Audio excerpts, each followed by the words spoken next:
So friends ఈ వీడియోలో వచ్చేసి పేసెన్స్ అనే యాప్ గురించి అయితే మాట్లాడుకుందాం.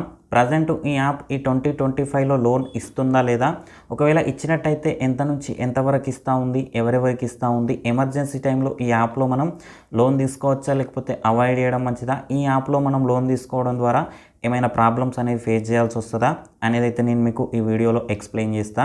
ఫ్రెండ్స్ దానికన్నా ముందు వచ్చేసి ఇంకోటి ఏంటంటే కింద డిస్క్రిప్షన్లో నా యొక్క టెలిగ్రామ్ ఛానల్ లింక్ అయితే ఇచ్చిన. ఆ ఛానల్లో వచ్చేసి ప్రజెంట్ మనం మనీ ఎర్న్ చేసుకునేందుకు బెస్ట్ యాప్స్ ఏమేమి ఉన్నాయి అనేది అయితే పోస్ట్ చేస్తూ ఉన్నా. ఇంట్రెస్ట్ ఉన్న వాళ్ళైతే ఒకసారి అయితే ట్రై చేయండి.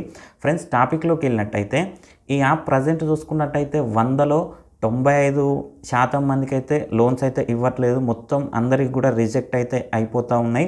ప్రజెంట్ చూసుకున్నట్టయితే ఈ యాప్ డాటా కలెక్టింగ్ యాప్గా అయితే చెప్పుకోవచ్చు. ఈ 5% ఎవరైతే ఉంటారో ఓన్లీ బడా బిజినెస్ మ్యాన్స్ ఇంకా హై సాలరీడ్ ఎంప్లాయీస్ ఎవరు ఉంటారో వాళ్ళకి అయితే లోన్ అయితే ఇస్తూ ఉంది ఈ 5%. మిగతా 95% ప్రతి ఒక్కరికి కూడా రిజెక్టే. నేనైతే ఒకటే చెప్తా ఉన్నా, ప్రజెంట్ ఈ 2025లో ఇంకొకసారి ఒక 5-6 నెలల వరకు ఈ యాప్ యూజ్ చేయకపోవడమే మంచిది.